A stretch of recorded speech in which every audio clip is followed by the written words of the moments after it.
Good evening. I'm Jennifer Rabb and have the great privilege of being president of the extraordinary Hunter College, home of resident Roosevelt House and the place where the American dream still comes true. On behalf of Harold Holzer, the Jonathan Fanton director of Roosevelt House, and Rita Hauser, the director of our advisory board, and the entire Hunter community, it is a great pleasure to welcome you to Roosevelt House for the dedication of the Anita Arrow Summers Reception Room and Gallery, and to this star-studded panel on the future of American economic policy in honor of one of Hunter's most distinguished graduates, someone I am proud to call my friend, Anita Summers.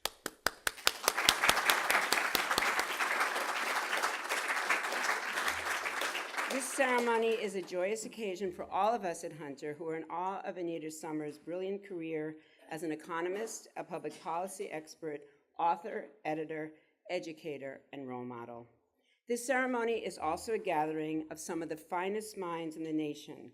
For in addition to Anita, we have Robert Rubin and Robert Solow, and Anita's three brilliant and accomplished sons, Larry, Richard, and John. To paraphrase John Kennedy, this may be the most extraordinary collection of talent to gather in this house since Franklin and Eleanor Roosevelt dined alone. This was Franklin and Eleanor's New York home for 25 years before they moved to the White House. This is where they raised their children, where FDR recuperated from polio and made his return to political life. It served as his campaign headquarters when he ran for governor and then again for president, and it was his office during the presidential transition. It is particularly fitting to honor Anita here because this is where the idea of appointing the first woman cabinet secretary in U.S. history was hatched. Franklin Roosevelt invited his Secretary of Labor in New York State to the room upstairs, asked her to take that position, and she negotiated, asked him to create a system that became Social Security if she were to agree. So a wonderful tribute to you, Anita. And this house is where Eleanor began the public career that would make one of our greatest first ladies, the champion of workers, women, children, and struggling minorities. Her name was one that you knew well, Anita, because your mother, a Jewish immigrant from Romania, considered Eleanor a role model. As you once told an interviewer, quote, "My mother admired Mrs. Roosevelt's strength. She always said to me, just remember, whatever you do, you have to be prepared to stand on your own 2 feet. It would be advice you would always follow.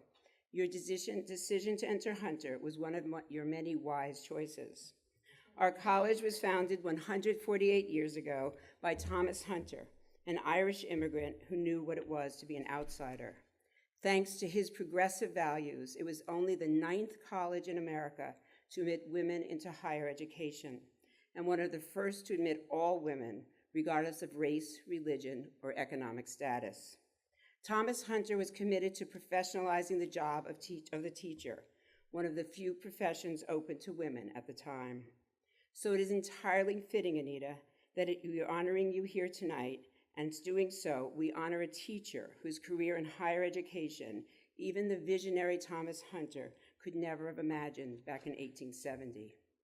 You entered Hunter at a time when World War II was raging, but also at a time when our college was preparing a new breed of women who would have a powerful and lasting impact on post-war America. Many were undoubtedly inspired by Eleanor Roosevelt when she spoke at the 1942 commencement. As a Hunter undergraduate, you demonstrated your own leadership qualities, as well as an early aptitude by serving as head of our economics club, big surprise, and then at a time when it was unusual for women to earn doctorates and pursue professional careers, you excelled at the University of Chicago and Columbia graduate schools and became the first woman to serve as an economist for a major international corporation. When you got that job, however, you were not paid like a man doing the same work. As the boss who hired you cheerfully explained, we decided we could get the same brains for less money. It was the early 1950s, and so you accepted without protest. But from that starting point, you would become a role model who proved it is possible for a woman to have it all: an advanced education, a flourishing career, a successful and loving marriage, and a thriving family. You did this by honoring your own vision of feminism, which you've described as women being free to allocate their time and energy in accordance with their abilities, their income needs, and their personal views about what matters most. You chose to allocate several years of your life to something that mattered very much to you, staying home to raise your young sons, Larry, Richard, and John, a decision you made together with your late husband, Robert, who was a revered professor of economics at Penn. When the boys were old enough, it was time to resume your career, starting as a professor at Swarthmore and then senior economist for the Federal Reserve Bank in Philadelphia. When the job was offered, your sons were still in high school, so you told the Fed officials you could only work 4 days a week and had to be home by 4. They'd never heard a request like that, but they said yes, a mark of how highly they valued your abilities. And they were right to do so, for you quickly established yourself as an expert on urban economics. Your study of Philadelphia's school system would spur a nationwide movement towards performance-based education. And you would go on to serve as an economic advisor to 5 Philadelphia mayors. That superlative performance caught the eye of the dean of the Wharton School, who was looking for someone to lead a new department of public policy, the first of its kind at an American business school. And so it was that you became a tenured member of one of the nation's preeminent faculties. You would go on to become a department chair, an award-winning teacher, a widely published author and editor, and a sought-after corporate board member. And on top of all, you emerged as one of the nation's leading authorities on urban economic development and educational efficiency.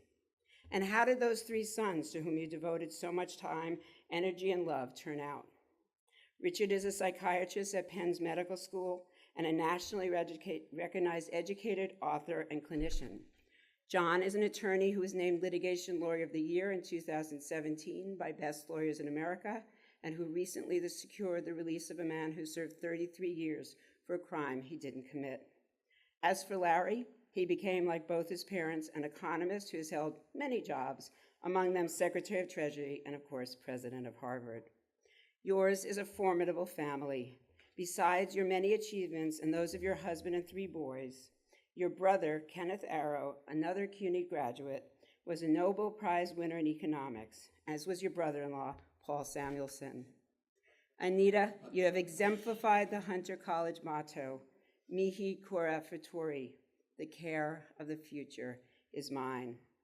And as I'm sure some members of your family know firsthand, you have more than lived up to an informal Hunter motto.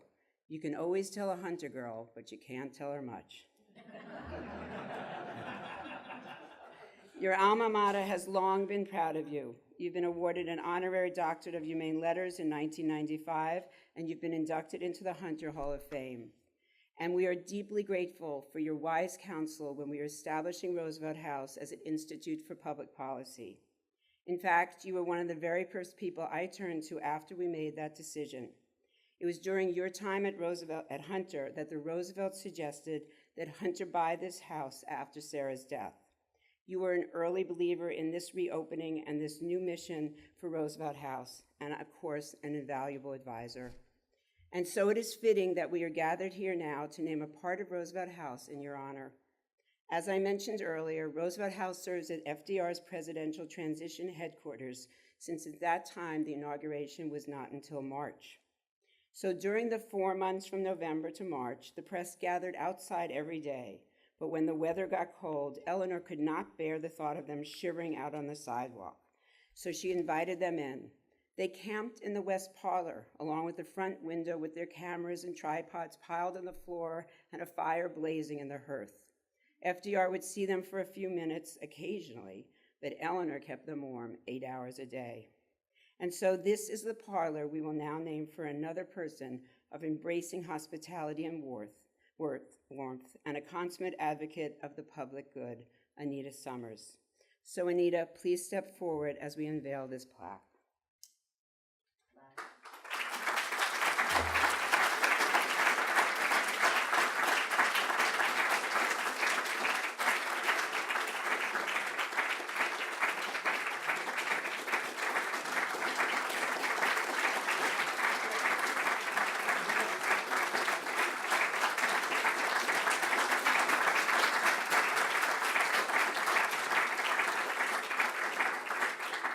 And Anita, the podium is yours.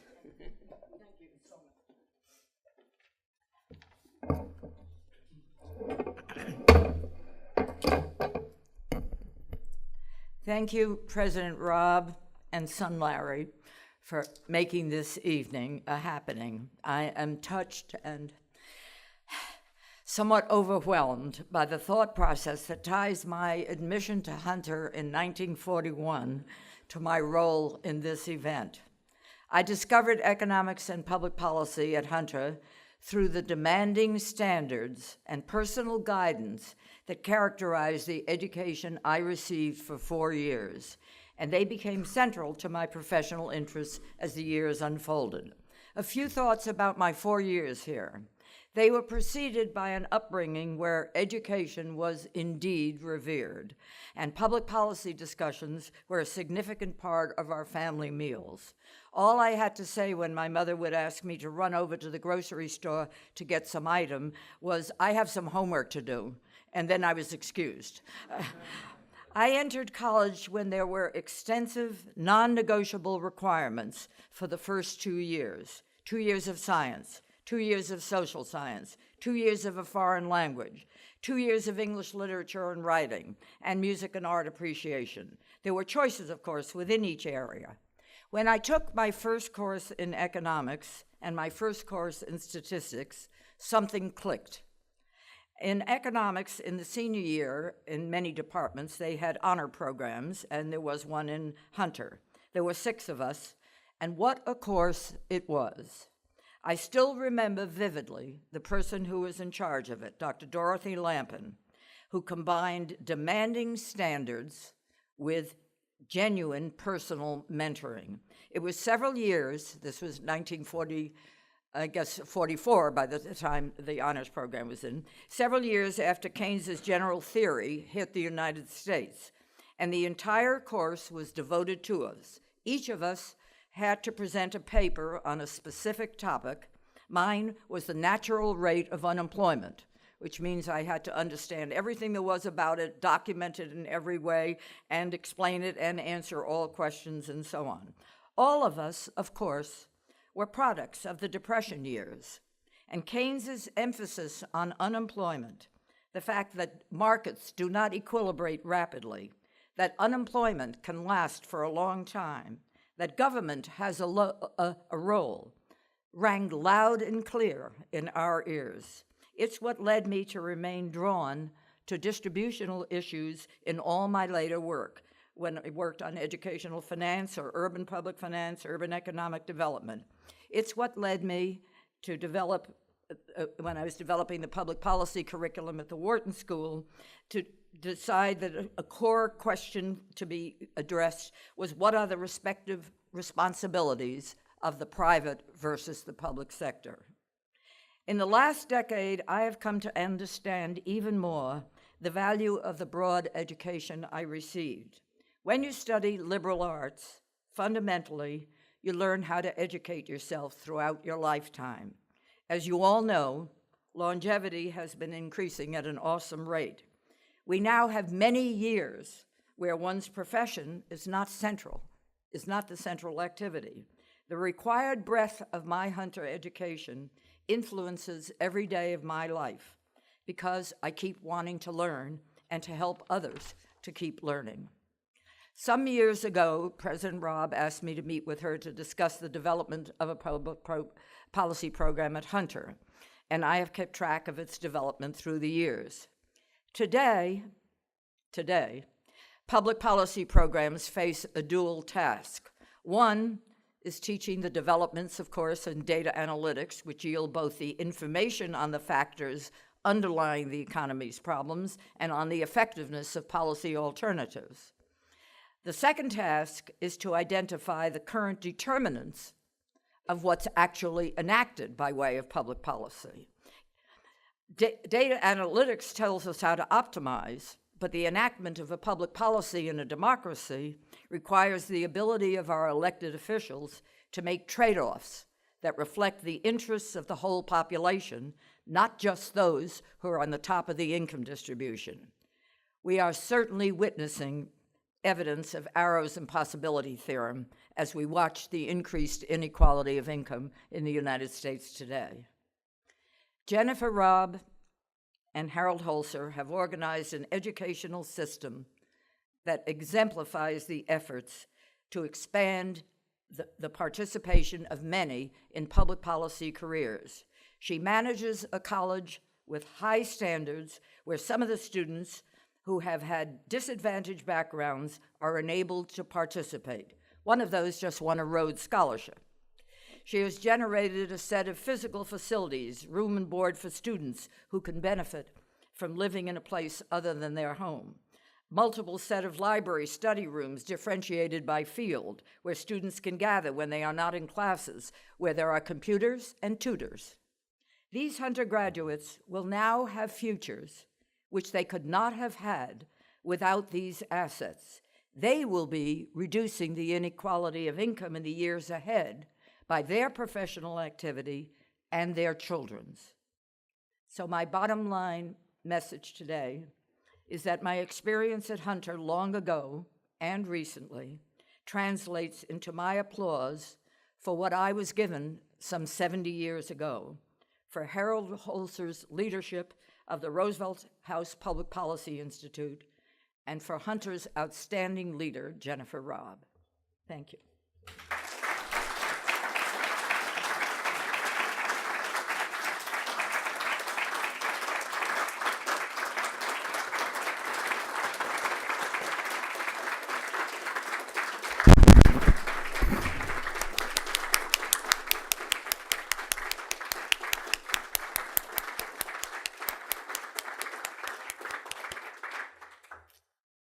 Hunter girl through and through. Thank you, Anita, for those just touching words and just for being, as we said, the extraordinary Hunter role model. So, Larry, as I bring you up and say thank you to your family, to your brothers for this very special gift, for this ability to honor Anita, who's so special to us. I bring you up, even though it is an extremely hard act to follow your brilliant mother. It's a pleasure to welcome you to this stage. I think we all know we'd be here all night if we spoke about all of Larry Summers' incredible accomplishments. And we have a beautiful, wonderful bio, but of course, your leadership at Harvard, your leadership in the United States government is really a tribute to your incredible talents. And we're so grateful for the extraordinary panel you've assembled tonight. I know you're going to do these introductions, but I want to express my appreciation to Dr. Robert Solow, a Nobel Prize-winning economist and Presidential Medal of Freedom winner. It's so wonderful to have you in the House, and I hope that you'll think about coming again, speaking to our students. And to welcome back to Hunter to Robert Rubin, another former Treasury Secretary, former co-chair of Goldman, and chair of the Council on Foreign Relations, where we also have a wonderful relationship. It's wonderful to have such an incredible panel here tonight. Thank you, Larry, for bringing this great assembly of talent to Hunter College.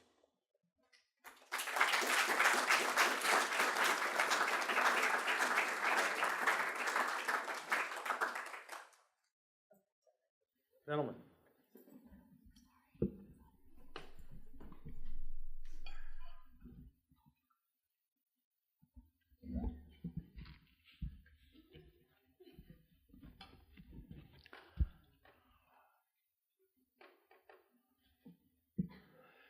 I am not frequently at a loss for words, but am not quite sure what to say, Jennifer, after that wonderful tribute to my mother, and Mom, after those characteristically inspiring, warm, and generously spirited remarks. Let me just say that the Duke of Wellington famously said after the Battle of Waterloo that it had been won on the playing fields of Eton. That was a more elitist age.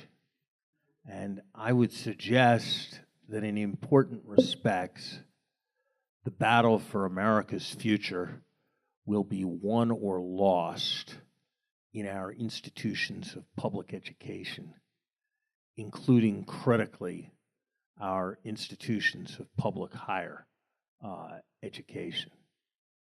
And while I believe what we do at universities like Harvard is very important, what happens in the institutions that educate the vast majority of our country's young people, the institutions exemplified by Hunter, with its tradition of which my mother is so proud a part, is of immense importance to our national project.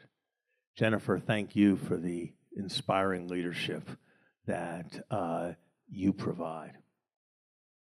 When I realized we were going to have a program of this kind, I asked myself who Hunter and I might invite who could speak in a way that would reflect the values and the issues that my mother has so passionately cared about.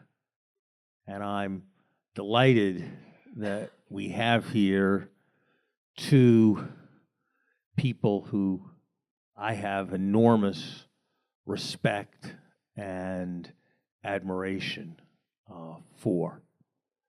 Bob Solow is a Nobel Prize winner in economics for his contributions, which basically represented a development of the modern theory of economic growth.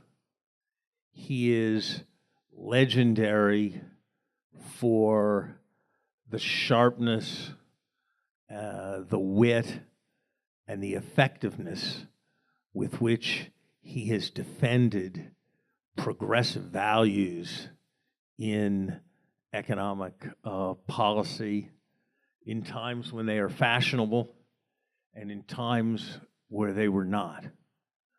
Bob, it is often said, I don't know whether it is true, that upon hearing at what you regarded correctly as excessive length, a bloviating business person speaking about the need to bring business-like values to some set of public policy questions and making very little sense, that you responded by saying that the presentation had made you wonder, you're so rich, why aren't you smart?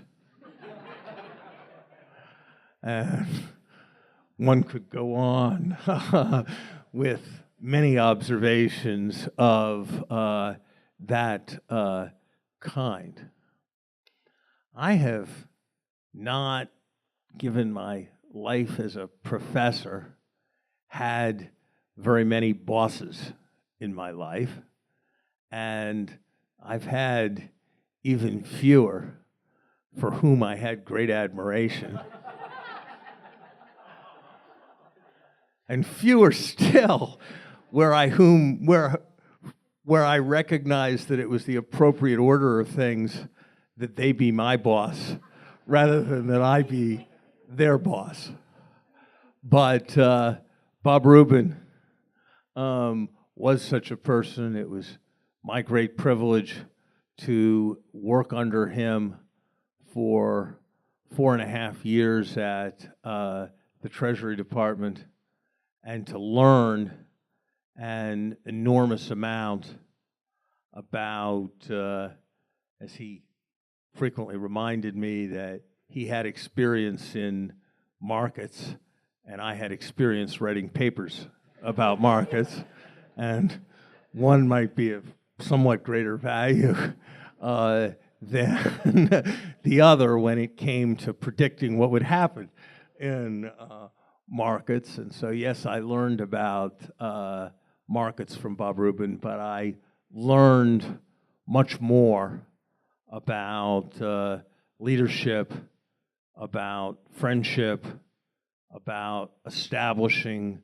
values and culture in an institution from working with Bob Rubin.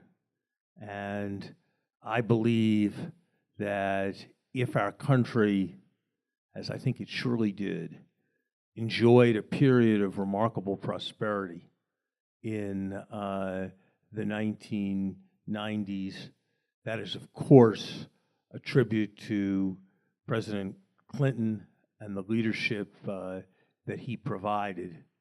But I know that President Clinton would be the first to give enormous credit for that success to the leadership that Bob Rubin generously provided.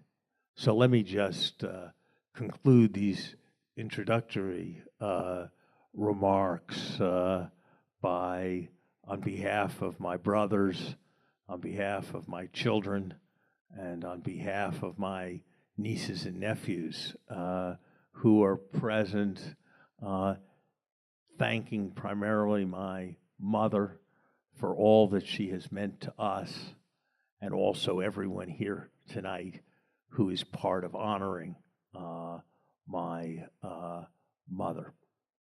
It would not be true to my mother if we just all spent all the time saying nice things and we didn't discuss anything substantive and controversial. So we're now going to turn to discussing economic policy at this moment. Let me start with, if I said let me start with you, Bob, that wouldn't be very helpful. So I'll say, let me start with Bob Solow, who's been around long enough to remember FDR quite vividly, and who's seen a lot.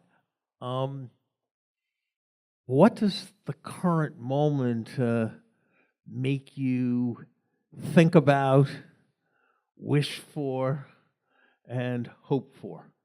Bob. Well, I'll come to that. But I'm not going to let the opportunity go by without speaking my piece about Anita.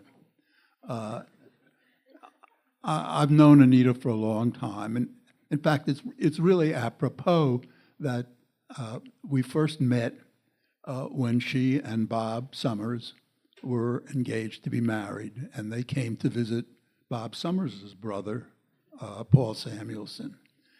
And the reason why it's apropos is that this friendship, this goes back a long way, was really always from the very beginning a friendship among the four of us, among the two couples. We didn't live in the same place, but we liked each other a lot, and we always looked forward, I think, to being with each other. When we were together, however, here are these four people, each of them, every one of the four, Bob Summers, Anita, my wife Bobby, and myself, all professional economists, all engaged in academic economics. We didn't much talk about economics. We talked about our lives. We talked about politics a lot. And we talked about our families. I wouldn't be surprised if Larry came up occasionally, sometimes very favorably, in fact.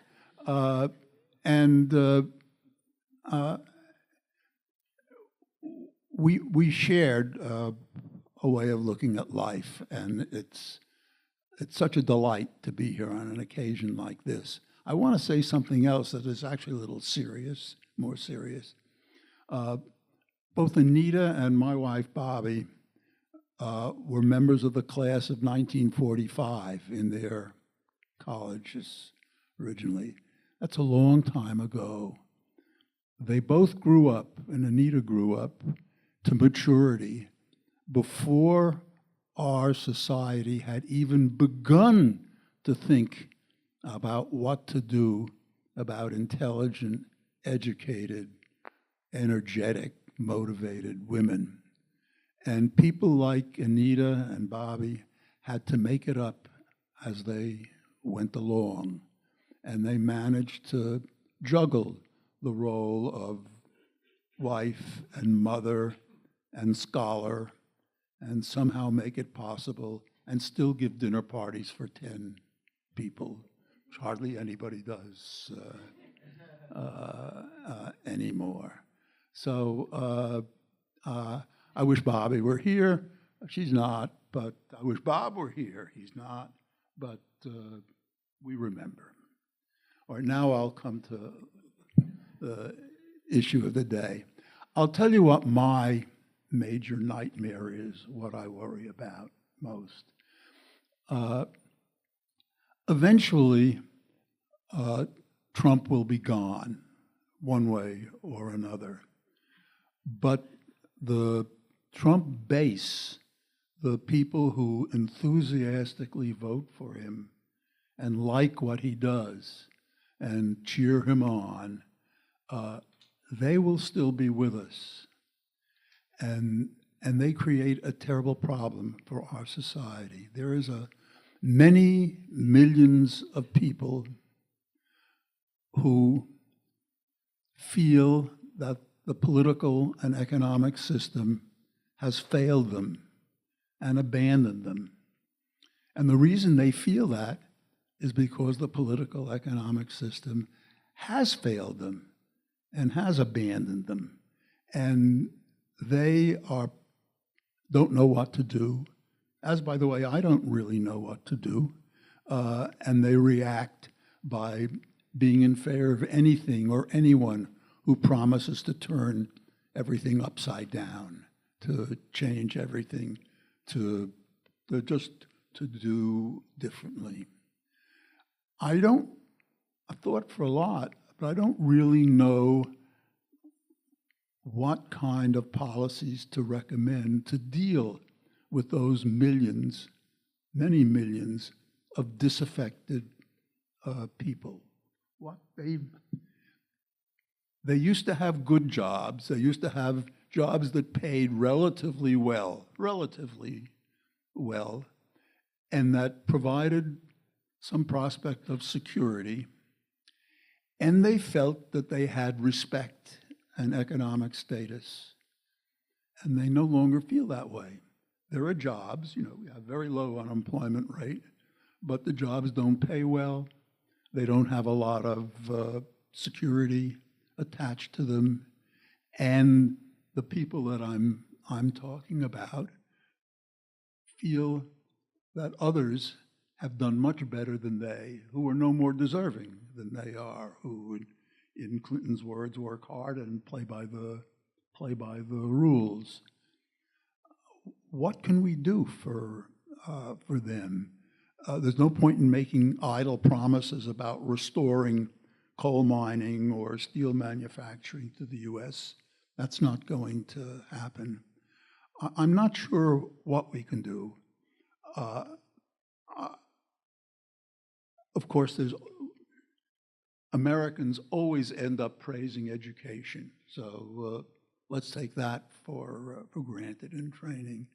But I think we have to work hard at producing industrial, not necessarily manual, but the kind of steady, well-paying job, something like what came after what used to be called the Treaty of Detroit. You got a cost of living plus 2% a year wage increase because that was the normal productivity increase. And maybe make a real push. The one electoral promise that our president made and has not done anything about was an infrastructure program. I mean, I don't mean harbors necessarily. I mean building in small cities, building public transit, building a renewable energy industry, and pushing it very hard. And that's kind of trite and commonplace, and I'm very conscious of that, but I don't know what else to do, except to add one thing. I think a lot of what this part of our population is lacking is that feeling that they are respected, that people care about what they say and what they think, and they've lost that. And maybe we need some replacement for, or substitute for, the old-fashioned trade union movement, which may not work so well under current circumstances. But I would start there. That's what our experience is, and build up a set of institutions that represent this sort of silent minority that is no longer so silent. So that's not very encouraging, but it's the best I can do right now. Bob Rubin. Same question. Just one quick comment on Larry's introduction, which was very kind. When we were together at Treasury, I had a rather different impression of how the relationship worked. My strong impression was that Larry's view of this was that he would have all of the good ideas, and then he would put me out front to try to articulate them. And that, generally speaking, I think I did reasonably well. Let me make one comment, if I may, about Anita Summers. Shortly after we took office, this was January 93, it was February 1993, I was head of the new National Economic Council, and I was asked to go speak to a luncheon group. And I was supposed to advocate for Clinton's economic policies, which obviously is what I was going to do. But I had to figure out a way to do it credibly. So I got up there and I started talking about them. And then I said, a lot of the work on this has been done by a brilliant young economist from Harvard named Larry Summers, which Larry would agree with, of course. And afterwards, a woman came up to me and she said, I liked your comments about Larry Summers. I'm his mother. So anyway, like mother, like son. Look, the same. I think I probably about the same answer that Bob does. I think the future of the country, economically, societally, in every other respect, is going to depend on whether or not we can reestablish effective government, effective and constructive government. And I would define effective and constructive government as being a government in which there's a willingness to engage in principled compromise, a willingness to base decisions on facts and analysis, recognizing politics will always be involved, but at least to ground them in facts and analysis approach with intellectual integrity, and a willingness to make difficult decisions. And we obviously are far, far from that track right now. Most of the people I know who are involved, Larry, myself, and a lot of others, and who remain involved politically, have a highly concerned view about where all this is headed. I have a slightly more affirmative view. We obviously have enormous dysfunctionalities right now, and I'm not talking just about Trump, but you have a Congress which basically has abandoned its responsibility to perform the functions it's supposed to have, including holding administration accountable. But this is a country in which politics has changed rapidly from time to time. It's a dynamic society. There's a great deal of change going on I shouldn't change, that's not necessarily true. But there are a lot of people right now focused on various kinds of ways to make this a better society. And we've had political resilience in our history. We also have a federal system, and I think that is an advantage because it means that while the federal government may be screwed up to it fairly well, things can happen at the state and local level that are meaningful, and that maybe that can begin to infuse our system. I met with a fellow today who's going to run for president. He hasn't announced it yet, but he will. And he'll be a sort of a left-of-center candidate, I suppose. And I found him very impressive. I'd not met him before, although I'd spoken to him. And he thinks he may be wrong, but he thinks that as a national candidate, he can make a case for what I would call sensible center-left kind of politics, in which he's going to talk about what he at least thinks are the kinds of measures you need, Bob, to respond to your problem of the people who've been suffering cultural and economic dislocation. He thinks he can make a case for climate change policy, and he's actually done that in the state of which he's the governor. And he thinks he can make a case that will resonate politically for fiscal responsibility. Now, if people like that can succeed on a presidential level, I think that can make a very big difference. Now, there are a lot of people who are skeptical about whether that politics can work. So we're going to find out. I think the odds are, we had dinner with Charlie Cook last night, who, as you know, writes the Cook Report. Charlie said he thought the odds were 75-25 that the House would go to the Democrats. Maybe he's right, maybe he's wrong. But if it does, that could begin to change the dynamic in some way or other, especially if both Democrats and Republicans in the House and Senate recalibrated what they thought was in their political self-interest and began to think that maybe working together a little bit would be better, or maybe a little bit less of the harsh politics we've had would be better. Now, the other possibility, of course, is they each continue to move to the extremes that they have. A nationally known figure's name I won't use, because I wouldn't do without asking him, said to me he thinks the real possibility that the two parties may move to their extremes, and a third party will develop. And that third party, although electoral college politics make that complicated presidentially, could have the balance of power in the Senate and House and bring them both back towards some place where reason prevails. Who knows? I guess I just have a somewhat more affirmative feeling about where all this may. The problems are enormous, and it's impossible not to be massively concerned for all the reasons that Bob said, and this base certainly has lost confidence. Larry and I have a friend named Ron Klain, a very shrewd character. He was the actual head debate preparation team for Hillary. He and I were talking about this the other day, and he said there's a vicious cycle right now. It's the very thing Bob said. The people who have lost confidence in the system have lost confidence because they feel they're economically and culturally dislocated. Because they've lost confidence in the system, they support bumper sticker solutions instead of complex policies responding to complex. But can we break out of that? And I was just suggesting at least several sets of possibilities. Let me mention just one policy issue that Larry and I don't have exactly the same view on. We do need to have infrastructure, Bob, and I think we need to have public employment in some way, albeit how we finance it, I don't know. But that could provide training and for the inner cities and people who've been dislocated from of course, the technology trade or whatever. And I think there's a lot else we need to do, education, as you say. But we do, I think, have to decide what we're going to do about fiscal policy.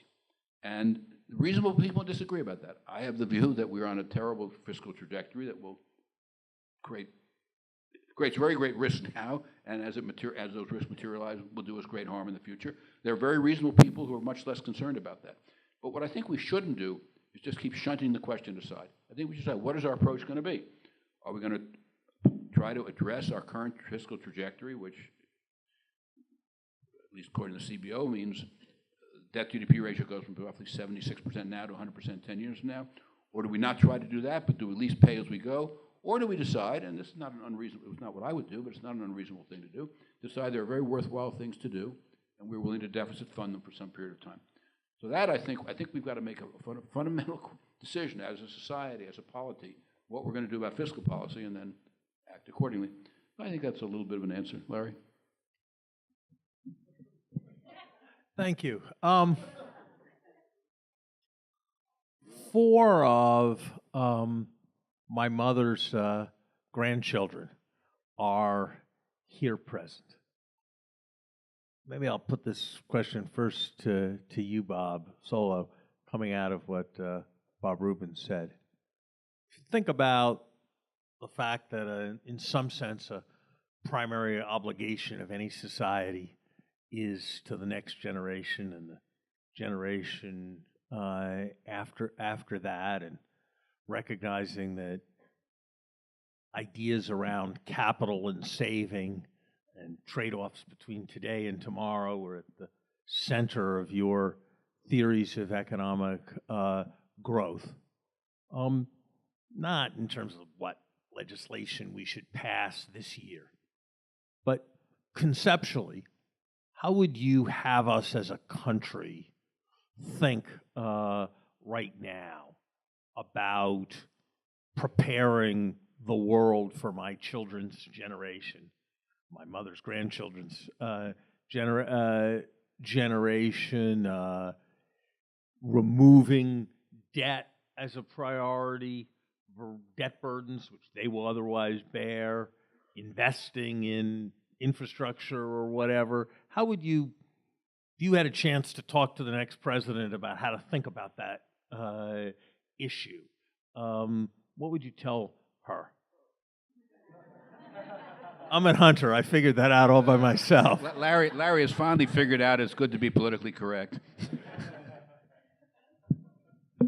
Well, there is a lot to do. I have grandchildren too, 8 of them, and none of them is here, actually. It's too bad. But I one of the things that we have that is true of our economy now, and may be true for a long time to come, is that interest rates are very low. And when interest rates are very low, prospects for long-term investment ought to be very good. And I would, if Bob Rubin can solve the problem of getting an orderly, functional political system here, then I would ask it to take a very long view, to take a view that would extend over many decades, 4 or 5 decades, and look for a public and private investment program that would take advantage of low interest rates and try to rebuild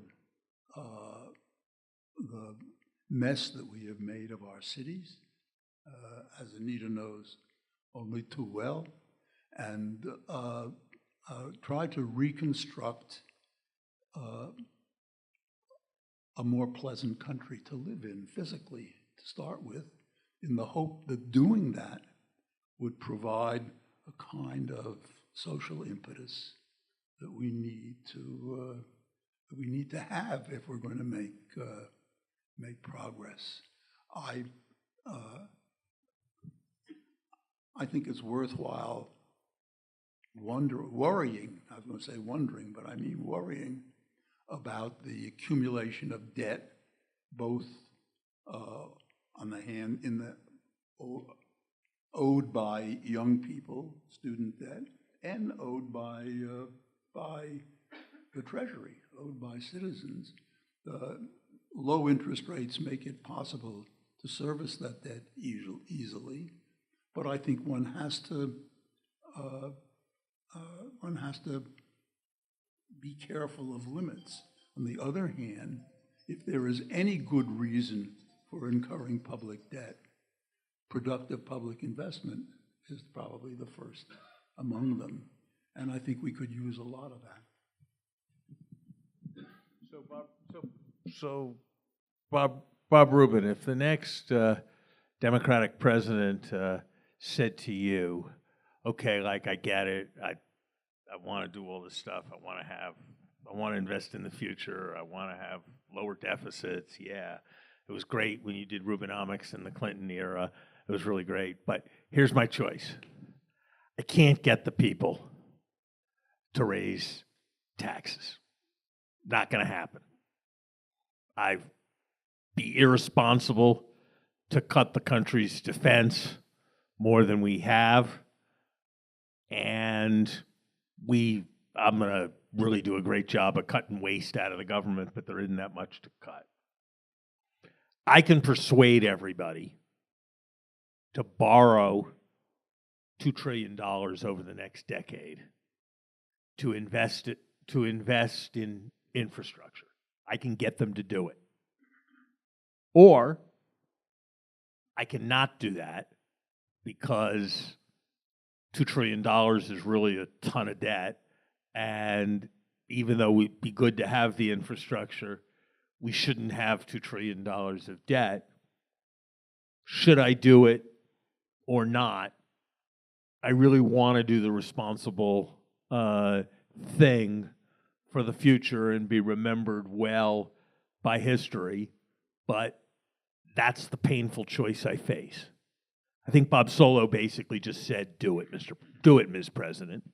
What would you say? I would do the same thing, Larry, that you and I used to do with President Clinton. Made some sort of declarative comment like that to us, we would say whatever it is we would say. And I would say to him, I don't think that's the range of choice. I think that we should find...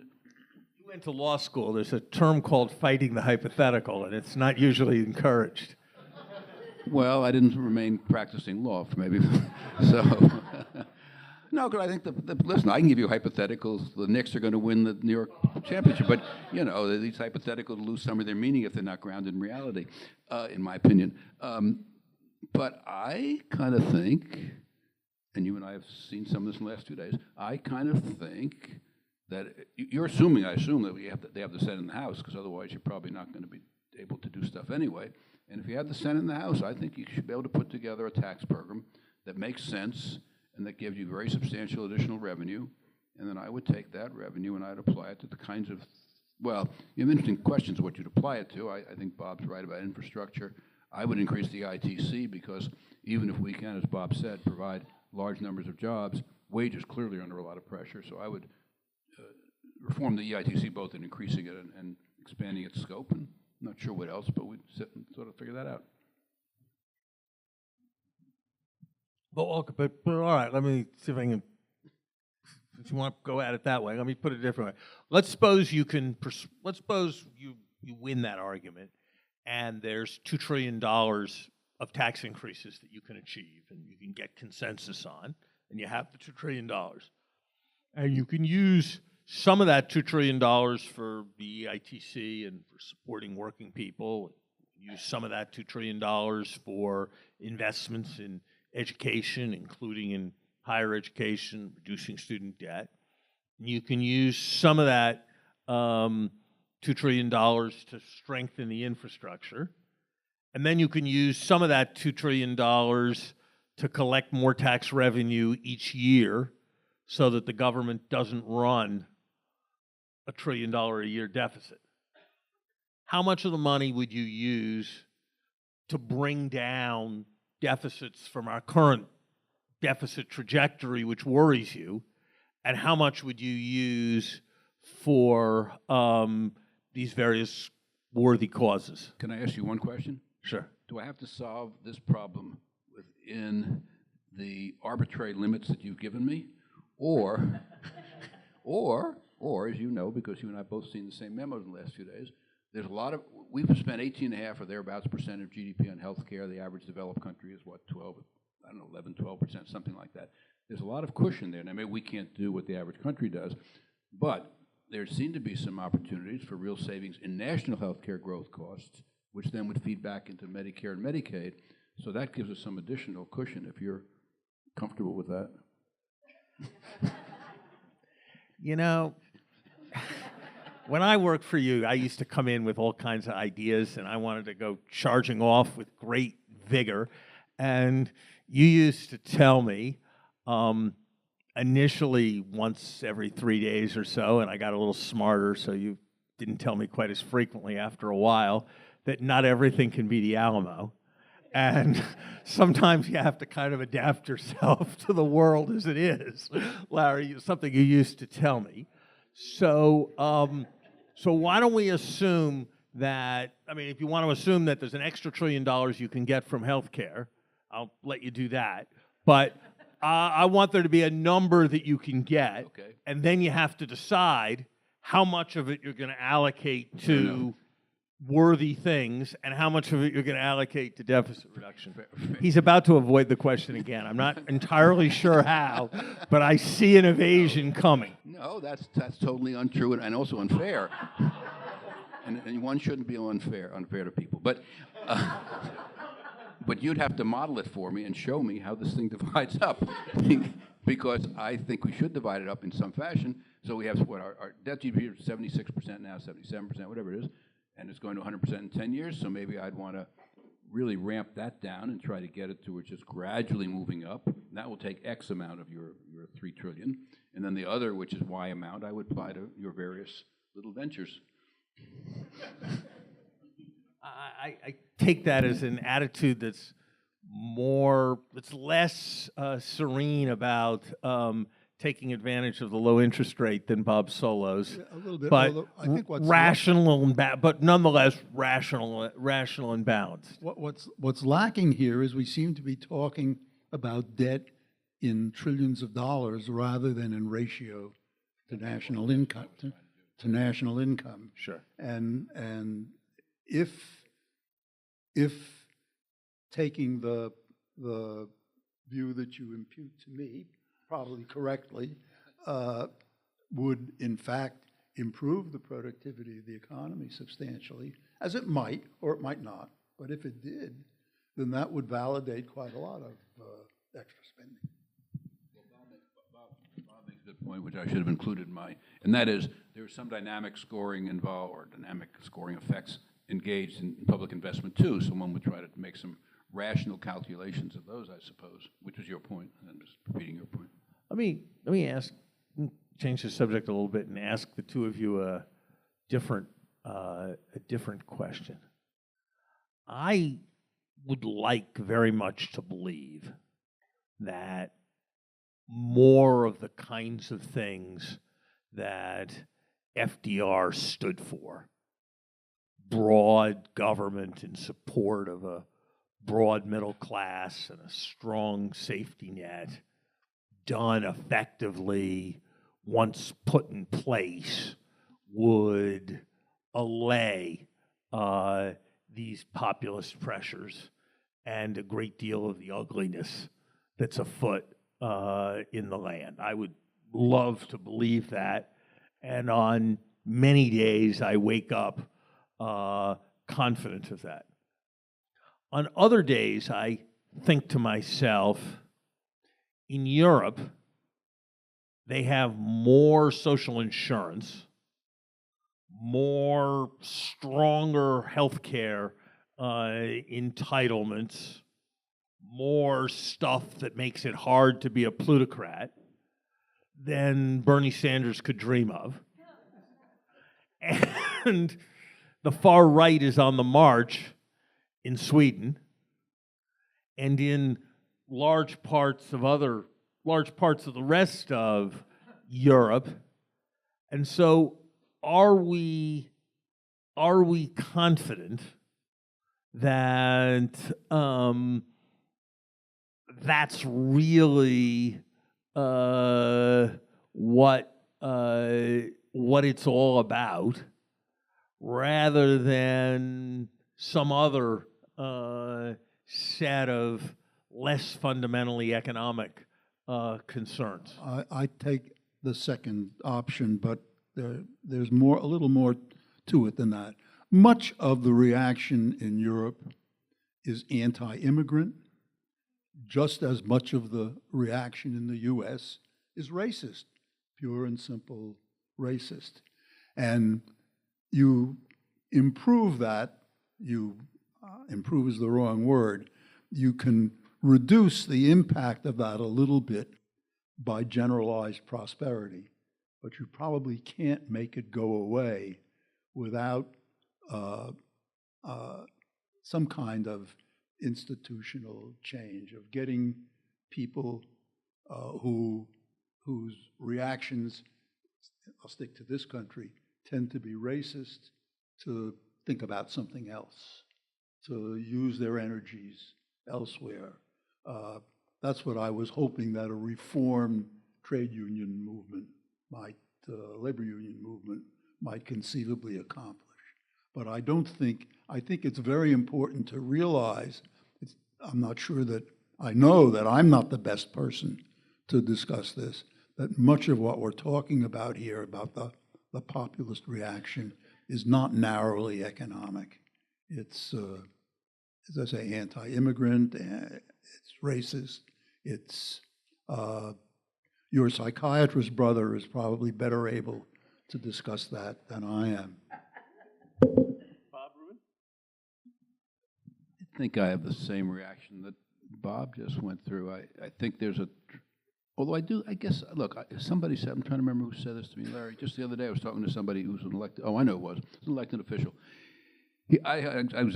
My impression would be the same as what Bob said. I guess the question is, if we could actually get on a different track economically, where the people who feel that the economy is not working for them begin to feel more that it is working for them, will that to some extent change this racial and other dynamic? Now, will it completely change it? No, but it can somewhat improve it, which I think was your point, Bob. If a rising tide really lifted all the boats, people would be less interested in throwing each other out of the boat. Why do you think it is in so many ways uglier today than it was 15 years ago or 20 years ago or 6 years ago? What is it that, racism's always been part of America, part of American history. By the way, I think it needs to be said, painful though it is, that in the political history of Social Security, it was designed in a way that was highly disadvantageous if you were a cleaning woman. And that was closely related to the fact that most of the cleaning women in the country were African American, and that the coalition that was needed to pass that program needed to be Southern, and that was part of the compromise that made Social Security possible. So these issues have been complicated for a long time. You know, it is different, though, than 20 years ago, it seems to me, Larry, in certain respects. For one thing, 20 years ago would be 1998. At that time, wages were rising at all levels. Secondly, we've had a real increase in income inequality, favoring a relatively, actually a very small group at the top. The two coasts have been the places of prosperity, and a lot of the middle of the country has been adversely affected. So there, I don't know if that's an adequate answer to your observation, which is right. And then we've had leadership. You know, is leadership the function of the times, or the times somewhat affected by the leadership? I don't know. Bob Rubin, let me ask you a different. No, I was going to agree with that. I think that coming back to where I started when Larry first began this discussion, I think one of the implicit complaints of the discontented millions, the disaffected millions that worry me so, was that they have the feeling that they're not doing so great themselves, that inequality is widening all the time, but all the attention in the politics seems to be paid to minorities, to women, to all that, and not to us. Look, they're not totally wrong. There's another problem. I think it's a real. I think it's a real problem. My wife and I have just returned from driving across the country, from Lisa's case, from Boston to Portland, Oregon, and in my case, from Chicago to Portland, Oregon, and you can't really form a sense of anything in 2 weeks of anything other than the fact that there are a lot of trees in America, and there really are a staggering number.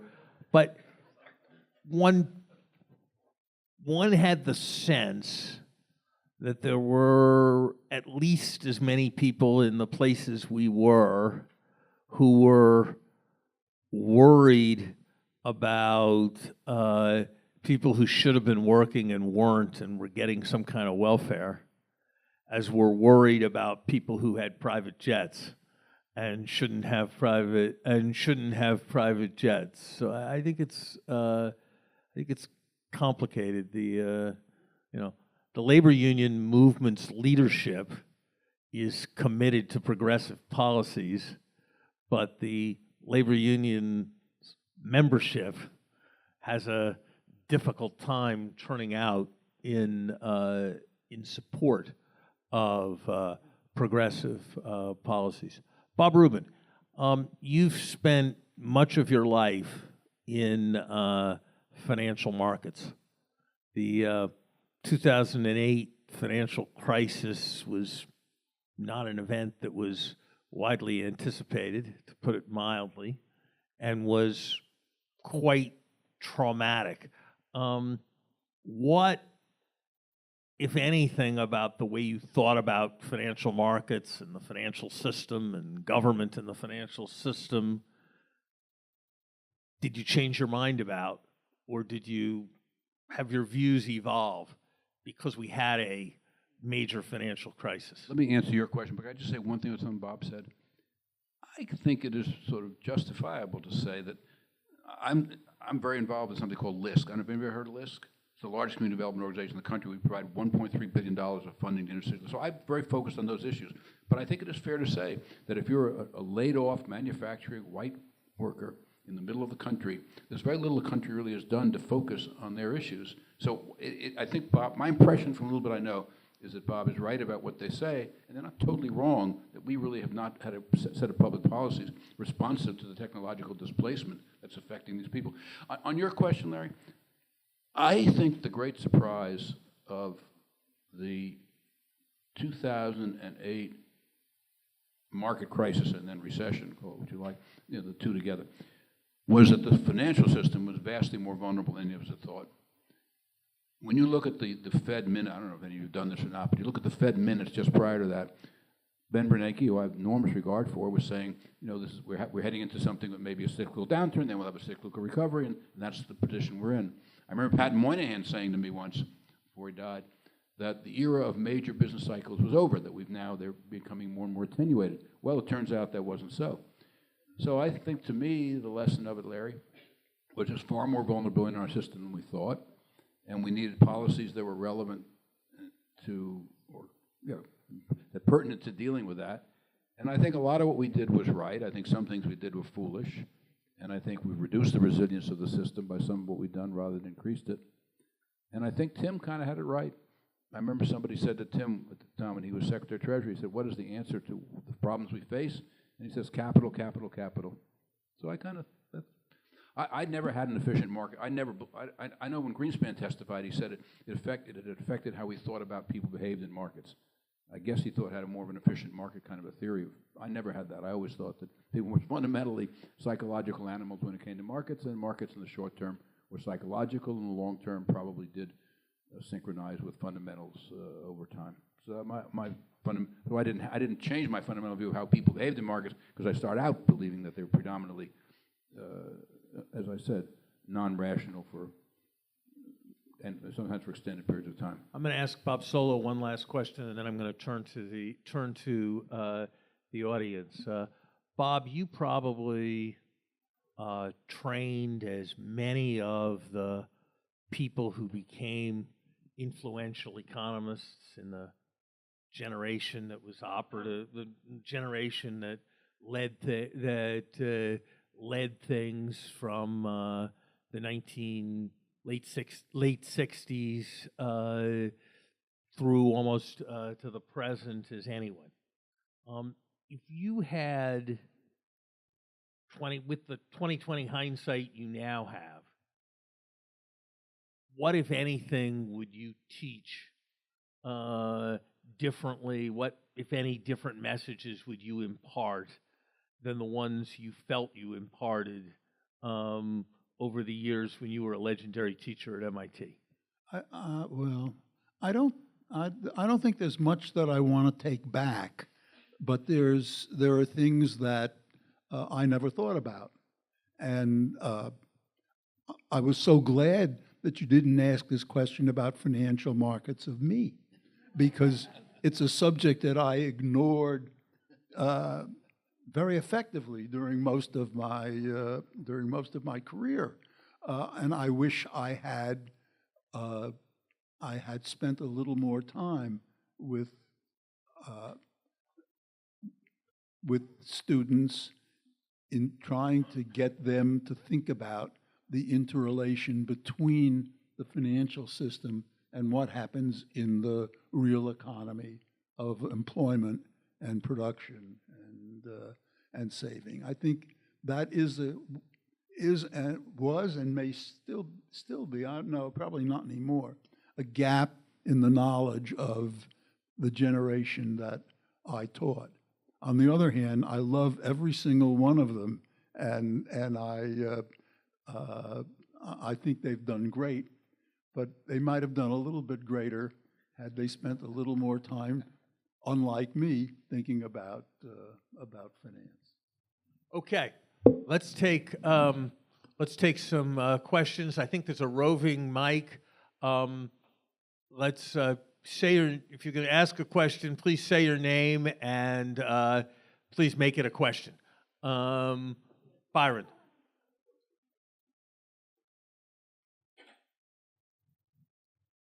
I think it's almost unbelievable that the word inflation has not been heard tonight. And Bob, you said interest rates are going to stay low. In order for that to happen, inflation has to stay low, or at least that's the way it's worked in the past.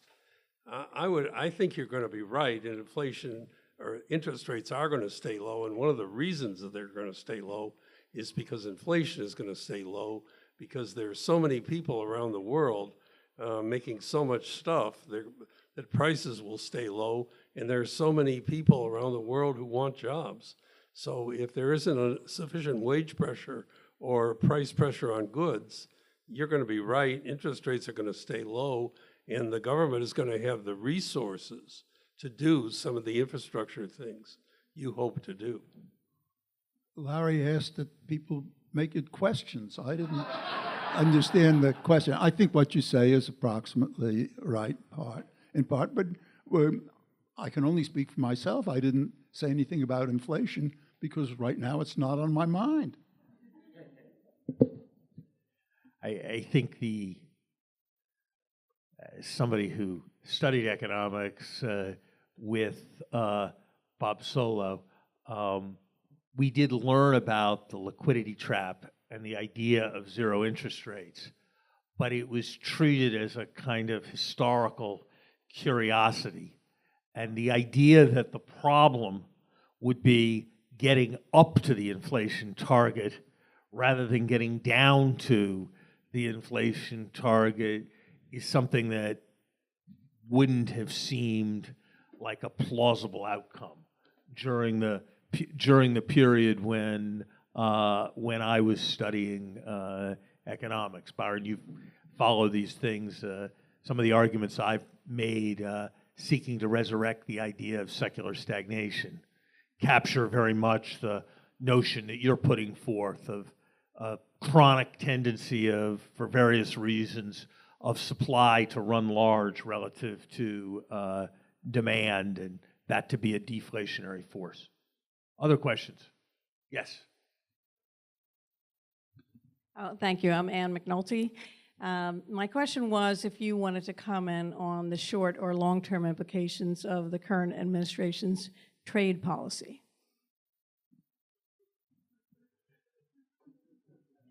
Maybe I'll make maybe my seniors will permit, I will make a comment. It is hard to imagine a more misguided approach. Tariffs are taxes. They are taxes that fall either on middle-class people or that damage the competitiveness of firms that employ middle-class people. Inevitably, they invite retaliation that means fewer jobs for middle-class people. And inevitably, they raise the price of the goods that people buy. And we don't care what my wage is in dollars. We care what my wage is in purchasing power. And they make the purchasing power of what I buy lower. And so the declaration of this kind of trade war against everyone is, it seems to me, a completely misguided economic policy.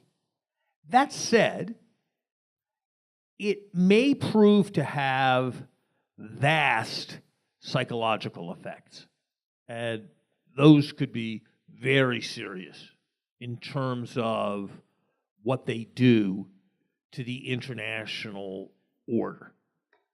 But the sums of money relative to the scale of the economy are actually substantially smaller than the heat they generate would suggest. The big change, the big win, after a month, after a year of torment with what used to be our closest ally, Canada, the big win was that we're going to get some extra dairy concessions with respect to dairy. Those concessions do not represent 1% of GDP. They do not represent 1/10 of GDP. They probably do not represent 1/100th of a percent of GDP before you have any of the feedback effects. So I think it's all misguided, but it is all a bit less consequential unless it sets off a whole set of psychological feedback effects and uncertainties, which it may, than a certain amount of the discussion would suggest. Sure. I just add one comment to that, if I may. All that Larry said, obviously, is, well, even if it weren't right, I'd say it was right because I don't feel like arguing with him. But it is right. But it is right. But all that notwithstanding, it is also true that there are structural trade policies in China that are hugely counterproductive. And even if we had done this intelligently, we wouldn't have done what we've done. We would have gotten the EU and Brazil and Mexico and all the rest. Then we would have gone as a global community and tried to do something about it. But we didn't. We did the contrary. We tried to make enemies of everybody. Secondly, as other countries around the world are entering into trade agreements, we're not. And so we're further disadvantaging ourselves for the long term. I'm going to add one thing. I agree with what Bob said, but I want to say, because I actually think it's important to say, that if you ask, where will the United States be in terms of its technological leadership and competitiveness 10 years from now? That will depend on how effectively we address issues around the theft of our intellectual property by Chinese corporations. But that is not 10% as important as how good a job we do of managing our own economy, investing in our science, drawing people into STEM programs, funding appropriate efforts at research. And we make a grave mistake if we suppose that somehow our prosperity is about how we change Beijing's behavior rather than we change policies emanating from this country. Yes.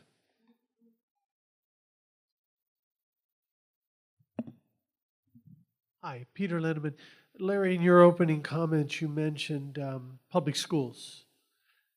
One of the great failures are our local public schools with enormous dropout rates, and especially among young males, especially in certain neighborhoods. Is there any realistic hope that any of you see after watching that prolonged failure? Or do we have to work around that realistically? So I'm really nervous saying anything about this because my mother devoted a substantial part of her career to thinking about these questions, and so anything I say is going to be what I learned from her, except she's going to take me aside afterwards and explain how it was incomplete and inaccurate, and how I missed a set of nuances. Look, I think my view would be that progressives are right, that this will not get solved without more resources. I remember when I was Treasury Secretary, I had this thing I used to do whenever I went to an American city. I would visit a high school. And I would, meet some students, and I would give a talk. I wasn't bad at it. And I went to a school in Oakland, and I gave my talk about the importance of education for opportunity and going on in education and all that. And I gave my talk. And education's the most important thing and all that. And when I finished, a young teacher came up to me and said, "Secretary Summers, that was a good talk. Just one thing. Why should the kids believe you?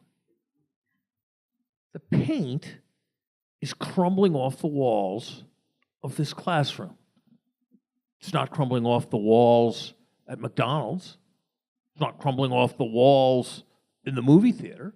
It's not crumbling off the walls in Walmart. The only place it's crumbling off of is the walls in their school. So why should they believe that the society believes what you just said? And it was another time when I was at a loss for words. So I think to believe there's a solution without more resources is foolish. At the same time, I think to believe that there's a solution without more rigor and accountability than the current system provides is also hopelessly naive. And we're lacking in that for almost everybody in the system. You know, I may or may not be okay in various respects, but it does seem to me kind of misguided that because of a set of rules, without a special exception, I would not be permitted to teach economics in a Massachusetts high school. And that's indicative of a set of problems that require more accountability and more rigor. You know, my mother was very clear with her children on what I think is a kind of central issue in education, where I sometimes think we've gone a little wrong. And that is, does self-esteem come from achievement, or does achievement come from self-esteem? And we have a bit of a tendency in the United States to the view that achievement comes from self-esteem. And that can be a little problematic. You know, there have been surveys of American tests of American eighth graders. If you look at how American eighth graders do relative to eighth graders around the world in math, they're really towards the low end. If you ask eighth graders everywhere, are you good at math? Americans are the leaders in thinking they're good at math. And so I think a little more rigor, a little more accountability, and setting of a bit higher standards for the administrators, the teachers, and ultimately the best teachers set high expectations for students. I think if we can move from a politics of this or that to a politics of both, I think we'll do better in education. I want to just add something as a graduate of PS 197, Seth Low Junior High School, and James Madison High School in the borough of Brooklyn. First of all, just for the fun of it, I'll make a Jonathan Swiftian remark. I know how to improve the teaching in the schools. Exclude women from other jobs. I was taught by an enormous number of very smart women who were teaching in public schools for low wages because they couldn't do anything else.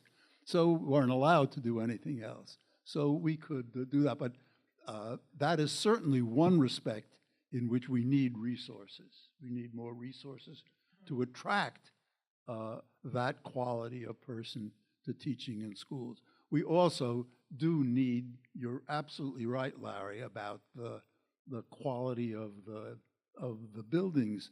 I went back to James Madison High School 30 years ago. I was invited back. And one of the things I wanted to see, one of my fondest memories of James Madison High School was that the swimming pool had a very nice swimming pool, was called the natatorium. It had a big sign that said natatorium. And I said to the person guiding me around, I'd like to go see the natatorium. And the reply was, you can't, it's too dangerous, it's falling apart. So we need the resources and we need the rigor, and the rigor will come from paying teachers properly. Anita Summers.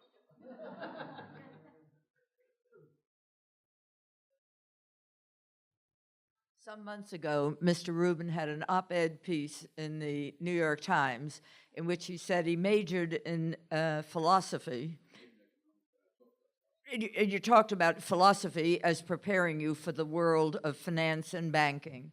That seems to me to be getting at some of the aspects of education where we do not, from the beginning of the education system, develop a concept of how to deal with conflict of different views, how to discuss when there's differences, how to develop the Roosevelt theme of caring about those who are, Hubert Humphrey said, those in the shadow of life and the dawn of life and so on.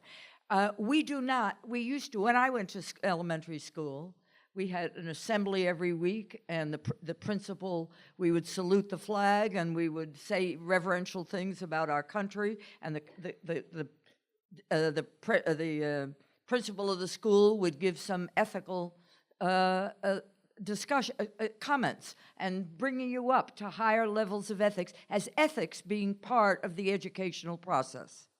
None of that exists anymore.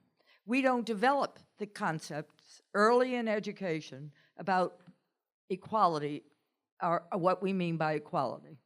And that thing translates subsequently into the maldistribution of income that we now have. And that's affecting the voting and everything else coming from it. I don't think it's just ethics, Anita, it's citizenship. We do not. I'll accept that. I don't think we teach civics in the old way in the schools. But it goes together.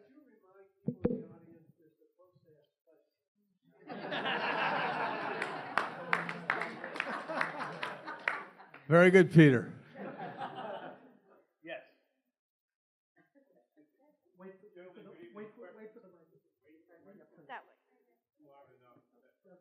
Gentlemen, good evening. Question for Mr. Rubin, sir. The markets have been doing pretty well lately. What worries you at night? Is there a big boom around the corner, et cetera? Or what might cause the next downturn? I am not the foggiest notion. The only observation I will make, and it's caused me to adjust my own portfolio somewhat, is that every time you have I shouldn't say every time, but it seems to me often when you have markets that go to excess, Schumpeter, I think, said something like this, that when you have excessive markets, there are real reasons, but the markets overreact to them. Am I right about that? I think Schumpeter said something. If he didn't, he should have, but I think he did. And, you know, this time I can tell you all kinds of stories about why this is likely to continue, and I hope it does, because that would be good for many ways. But markets that don't adequately reflect the risks and that get out of sync with reality, ultimately, it seems to me, even though that can go on for a long time. So I think at some point you'll have some kind of adjustment, but who the heck knows when, and maybe I'm wrong anyways. Goldman Sachs says that is projecting the fourth quarter of next year, so that's 2019, at 1.5% growth. But right now, the markets are driven by this growth and the reflection it has in earnings, plus the fact that earnings got a big impetus from the tax cut. But what will it be like next year if in the fourth quarter we actually grow 1.5%? I don't know.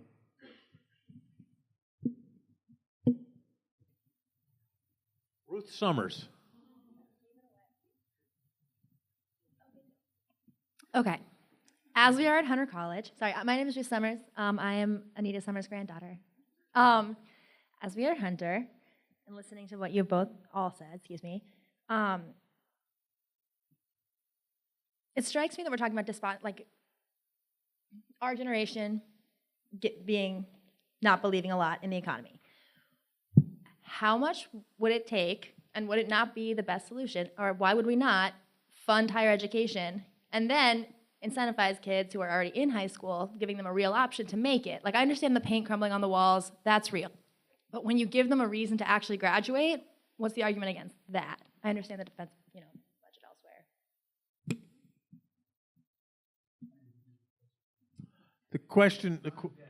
The question, I'll give a first short answer and then turn to, the question was, shouldn't we really do more to fund higher education at institutions like Hunter so as to motivate people in high school to have something to work and dream for and do better when they're in high school, and believe in citizenship. I think I think basically most of us would agree that the answer to the question is yes. I think, Ruth, you might want to consider that yes is the basic answer. Having said that, I think there is a difficult issue, which is that about 60% of young people go to college, start college, and 2- and 4-year college, and they disproportionately end up being the top 60% in society. And so if you think about who you most want to help, it may not be the people who are going to college, rather than the people who, for one reason or another, aren't in a position to go to college. So I think it's very important to support higher education, but I think it's also very important to support a life start for people who, for one reason or another, aren't going to have the kind of higher education university opportunities that the people in this room have had. This is way oh, you go ahead, Bob. I'll be very quick. I don't think it's a matter of either or. This is way beyond my competence, Ruth, but it does strike me that for a lot of people, college might not be the right answer. And we're going to need all kinds of other people in our society. What we don't have, unlike Germany, for example, is good ways of training people for other kinds of activities, and that's something that we should really do. Could I ask one more thing on the market question? I'll give you a 1-second answer. If it were me and I think one should have a cautious bias when we've had 9 years of up markets and you have all of the risks that would exist. That doesn't mean one should be out of market. It just means one should adjust somewhat. I want to, I think, bring this session to a close by just saying perhaps 3 things. One, FDR was committed to doing the right thing, but he was also committed to bold, persistent experimentation and to trying a lot of different things and seeing what worked and what didn't. And I think that's a useful thought for all of us to remember at a moment of considerable uncertainty. Second, I think we have been very, very fortunate to have had a chance to hear from 2 people who are extraordinarily wise with respect to the challenges of economic policy coming from somewhat different perspectives. And so I'd like to thank Bob Solow and Bob Rubin.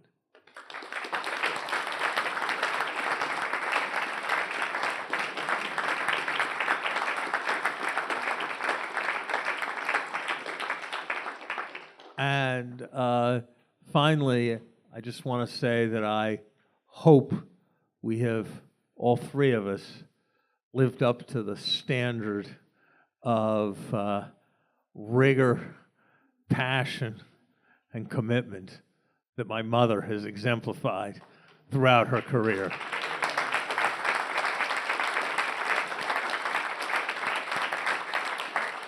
Thank you all very much for joining my mother and my family here for this wonderful celebration.